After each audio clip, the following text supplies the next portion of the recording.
¿Cómo les va, estudiantes de tercero A y de tercero B? Bueno, he grabado este video para aclarar algunas dudas del trabajo práctico número 2, el del eclipse, ¿sí? La primera duda que se puede presentar es en el punto 1, en el 1E, ¿sí? Donde nos dice cuál fue el cuento más breve que escribió y cuál era su significado. ¿Se acuerdan que Monterroso, el cuento más breve que escribió, se llamaba El dinosaurio, ¿sí? Que decía, cuando despertó, el dinosaurio aún estaba ahí.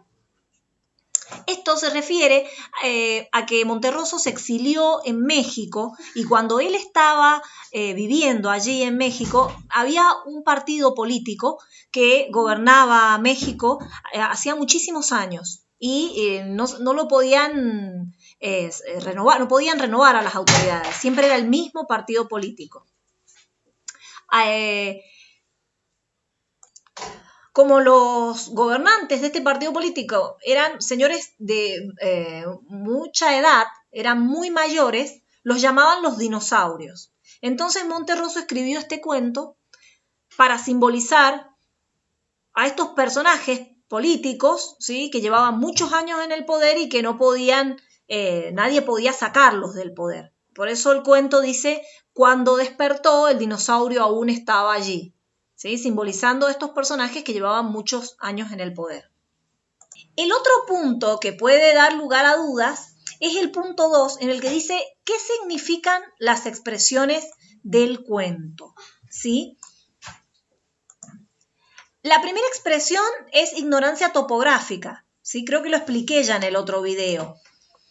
Cuando Arrasola se pierde, el narrador nos habla de la ignorancia topográfica. Topos es lugar. O sea que esta frase se refiere a que Arrasola está perdido, ¿sí? Que no sabe en qué lugar de la selva de Guatemala está. Luego, la otra frase del cuento es España distante. No olvidemos que Arrasola era español, ¿sí? Y está acá en América cumpliendo una misión de evangelizar a los aborígenes y él, bueno, se pierde en la selva y obviamente extraña a su país, extraña a su España distante.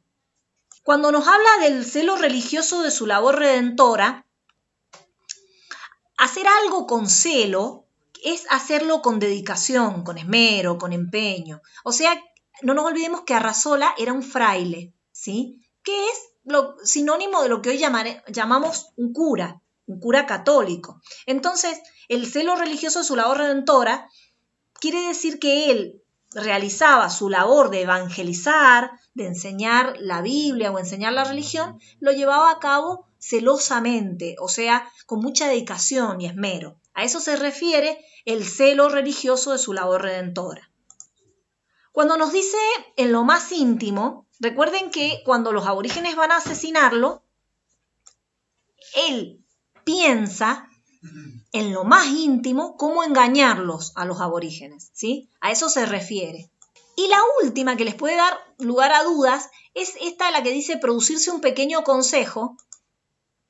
Cuando Arrasola les dice a los aborígenes que él puede predecir un eclipse, los aborígenes producen un pequeño consejo, o sea, una pequeña reunión. Relaciónenlo con el consejo, por ejemplo, el consejo deliberante, el que está en la municipalidad. Cuando los concejales se reúnen a trabajar, se reúnen. Consejo quiere decir, se refiere a reunión, a conjunto de gente, ¿sí? Entonces, producirse un pequeño consejo es producirse una pequeña reunión. Fíjense que los aborígenes se reúnen para decidir qué van a hacer con Arrasola, ¿sí? La otra consigna que puede dar lugar a dudas es qué dato del texto te ayuda a situar cronológicamente el cuento, ¿sí? ¿En qué momento de la historia latinoamericana ocurren los hechos? Sucede todo después del descubrimiento de América, ¿sí? De la conquista de América, que lo vimos también en el microrrelato animado que vimos con anterioridad. Bueno, esas son algunas de las consignas que pueden generar más dudas. Cualquier cosa me consultan en el grupo de WhatsApp de la materia, ¿sí? Nos vemos.